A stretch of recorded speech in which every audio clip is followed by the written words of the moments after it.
The effectiveness of a tank is determined by a balance between its protection, firepower, and mobility.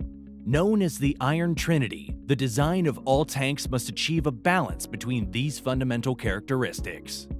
The Challenger 2 main battle tank prioritizes firepower and protection. These world-beating technologies make the tank slightly slower than some of its opponents, but the accuracy and lethality of the Challenger 2 offset their higher speeds. In this video, we're going to take a closer look at those technologies behind the Challenger 2 tank and see exactly what it's capable of. Before we do this, a quick reminder to give this video a thumbs up if you're enjoying it, and also to subscribe to Spotlight for more videos just like this one. But now, back to the Challenger 2 main battle tank. The FV4034 Challenger 2 is a third-generation British main battle tank in service of the armies of the United Kingdom and Oman. It was designed and built by the British company Vickers Defence Systems, now known as BAE Systems Land and Armaments.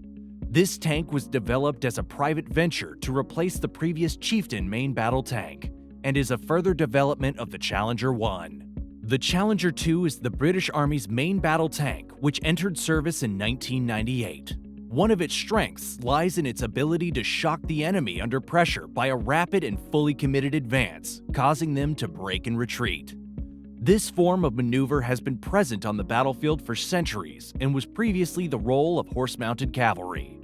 The industrialization of warfare and the need for greater protection on an increasingly lethal battlefield makes the tank an essential part of the modern army. The mere presence of a tank on the battlefield, or even the suspicion of one, could significantly boost the morale of its troops, whilst simultaneously undermining that of the enemy in both offensive and defensive situations. Although the hull and automotive parts of the Challenger 2 are based upon that of its predecessor Challenger 1, the new tank incorporates over 150 improvements which have achieved substantially increased reliability and ease of maintenance. The tank is one of the most protected tanks in the world. It provides a very high level of protection against direct fire weapons. The design of the Challenger 2 has given emphasis to crew safety and tank survivability. The tank has a crew of 4, with the driver located at the center front of the hull and 3 crew members in the turret, with the commander seated on the right, the gunner forward and below the commander, and the loader on the left side. The turret is protected with second-generation Chobham armor, also known as Dorchester, which provides increased resistance to penetration by anti-tank weapons. The tank is also protected against nuclear, biological, and chemical warfare by an NBC protection system with full overpressure filtered air located in the turret bustle.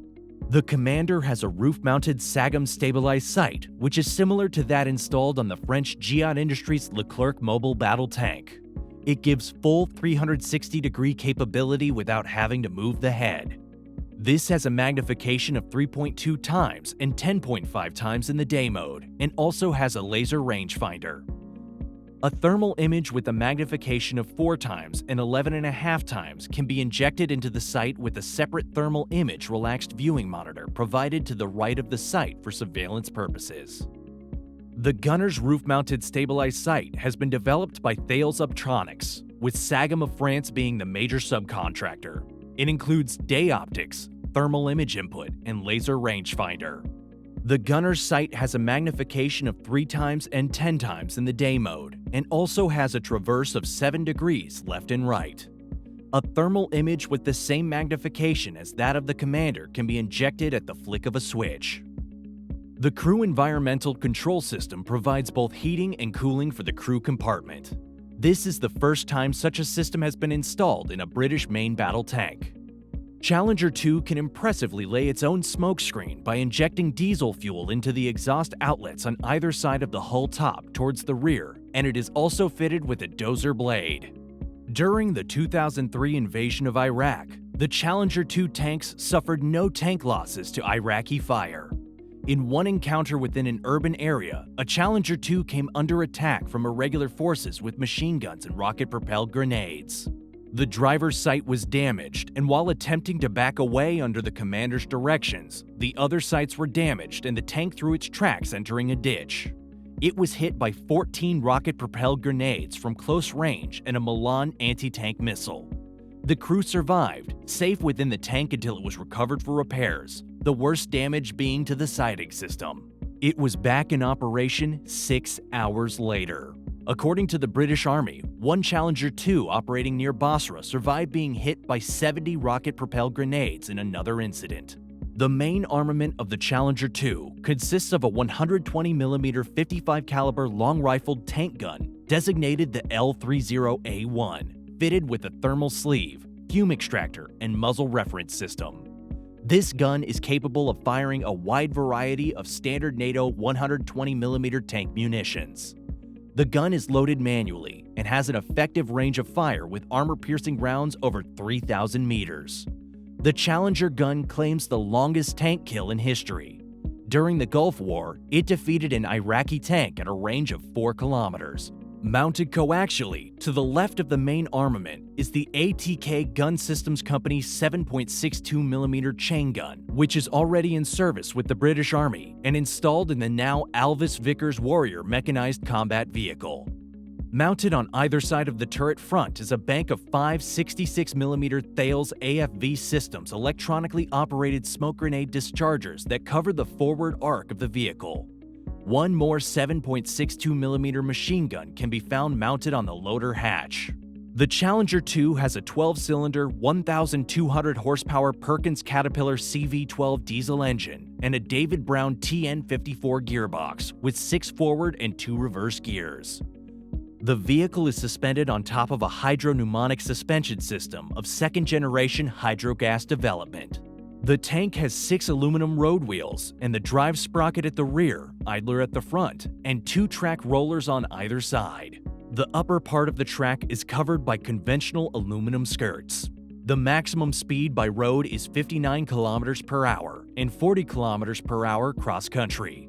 Thanks to a fuel capacity of 1,592 liters, its maximal operating range is given as 450 kilometers by road and 250 kilometers cross-country on internal fuel only.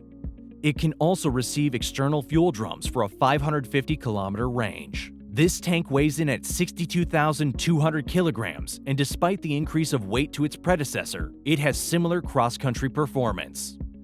Currently, a squadron of Challenger 2 tanks is deployed in Estonia, where they have a leading role in NATO's enhanced forward presence in the Baltic states. This deployment seeks to enhance Euro-Atlantic security, reassure the allies, and deter the adversaries.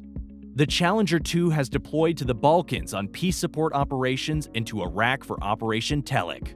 The roles it fulfilled in both deployments were notably different and show the versatility of the tank and its utility in peace support as well as warfighting. The Challenger 2 entered service in 1998 and the last was delivered in 2002, and it is expected to remain in service until 2035. However, a 2001 British military document stated that there was no intent to replace the Challenger 2 in the absence of foreseeable conventional threats in the future. The evolution process consists of today in improving the digital warfare capability and awareness, with better communications with other components in the field. Due to the rapid progress in digital storage, this equipment, thanks to modularity, can be changed on a regular basis. Another improvement concerns the nuclear biological chemical system with the regenerative system, complete with a roof-mounted remote-controlled general-purpose machine gun and additional cameras. In 2008, there was a capability sustainment program which attempted to have all programs fused into one, including later the Challenger 2 Life Extension Program. In March 2021, the British Army announced plans to upgrade 148 Challenger 2s under the Life Extension Program, with the aim to extend its service life out to at least 2035. These upgraded models will be known as Challenger 3 and were first unveiled in 2021. Following Britain's exit from the European Union, early in 2021, the UK entered talks to be allowed into the European Main Battle Tank project as an observer. This may have a bearing on the future replacement of the Challenger 3. What are your thoughts on the Challenger 2? Let us know in the comments, and please like this video if you've enjoyed it. If you want to see more videos like this one, then subscribe to Spotlight for more. Thanks for watching.